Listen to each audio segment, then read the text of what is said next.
الحمد لله وحده والصلاة والسلام على من لا نبي بعده أما بعد فأعوذ بالله من الشيطان الرجيم بسم الله الرحمن الرحيم ولو أن قرآنا سيرت به الجبال أو قطعت به الأرض أو كلم به الموتى بل لله الأمر جميعا وقال النبي صلى الله عليه وسلم تبرك بالقرآن فإنه كلام الله وخرج منه او كما قال علیہ الصلاۃ والسلام۔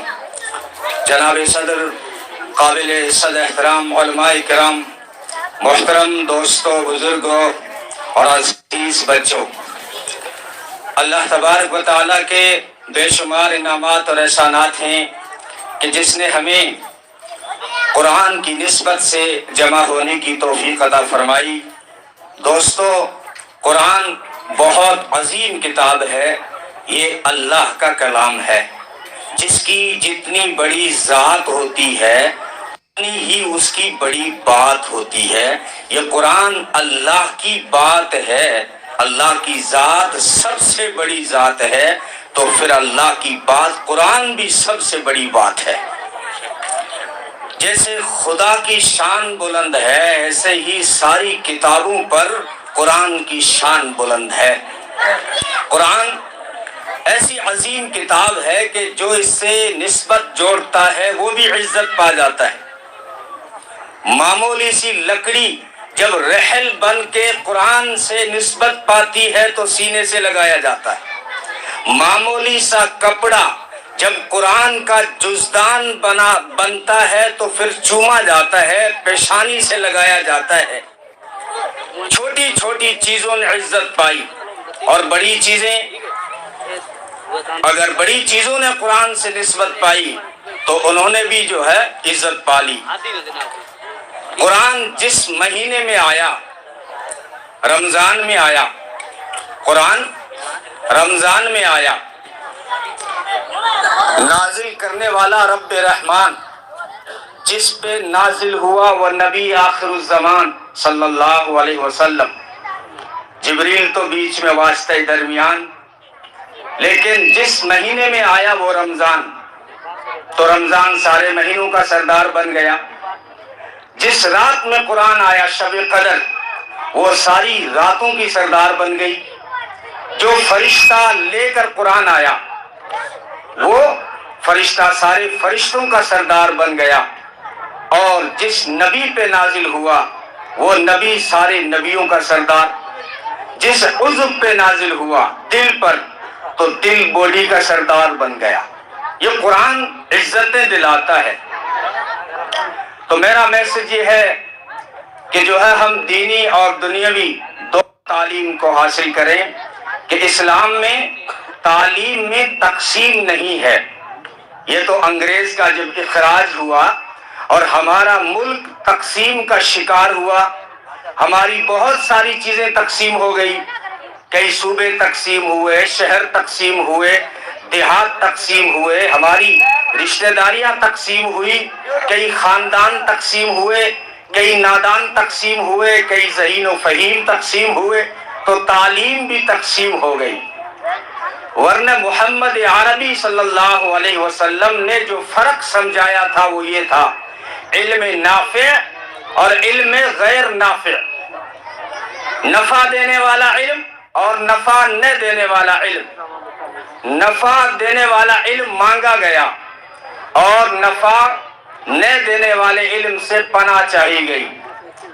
اگرچہ علم وحی تھا، علم شرعی تھا، آسمانی علم تھا، لیکن اگر ذات کو فائدہ نہیں ہوا تو بلعم باورا کو سسکتا ہوا کتا کہا گیا۔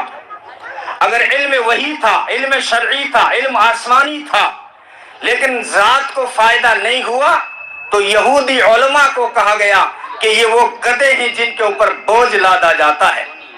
اگر کسی کے علم کا طوطی بولے یا جادو بولے، لیکن جب ذات کو فائدہ نہیں ہوا تو پھر موسیٰ سامری کو لا مساس کہا گیا، نو ٹچ دا سامری، کہ سامری کو ٹچ بھی مت کرنا، کیونکہ کرونا اتنا خطرناک نہیں جتنا علم غیر نافع خطرناک ہے۔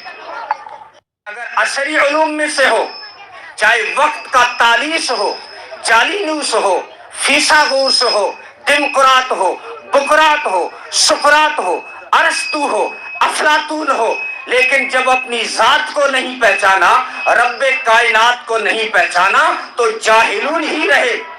یہ تو اسلام آیا جس نے تعلیم کو بیلنس بخشا، علم کو اپنی صحیح مسند اور منزل پہ بٹھایا۔ نبی پاک صلی اللہ علیہ وسلم نے یہ فرق ہی ہٹا دیا کہ یہ دینی تعلیم ہے، یہ دنیاوی تعلیم ہے، نہیں، بلکہ یہ انگریز نے جب مسلمانوں سے علم حاصل کیا، اس نے چالاکی یہ کی کہ جہاں سے حاصل کیا تھا ان کا نام ہٹا دیا اور اپنے نصاب سے اسلام کو نکال دیا۔ پھر کبھی ہم نے ہنگامی صورت کہہ دیں یا اس وقت کی مجبوری کہہ دیں، کیونکہ انگریز جو نصاب لایا اسکول میں، اس کے مقاصد میں سے ایک مقصد یہ تھا کہ جو اسکول میں پڑھے وہ انگریز کا غلام بن جائے۔ علماء اکرام نے مدارس کا قیام کیا کہ جو مدرسے میں پڑھے وہ محمد عربی کا غلام بن جائے صلی اللہ علیہ وسلم۔ لیکن یہ تھوڑا سا نقصان ہو گیا، کچھ بچے اسکول میں چلے گئے، کچھ مدرسے میں چلے گئے، جو اسکول میں گئے ماسٹر تو بنے، انجینئر تو بنے، لوئر تو بنے، ڈاکٹر تو بنے، لیڈر تو بنے، مگر کل ہو اللہ سے محروم ہو گئے۔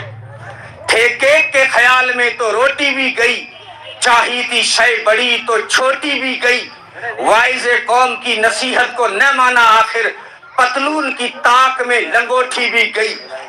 طفل میں بو آئے کیا ماں باپ کے اتوار کی، دودھ تو ہے ڈبے کا اور تعلیم ہے سرکار کی۔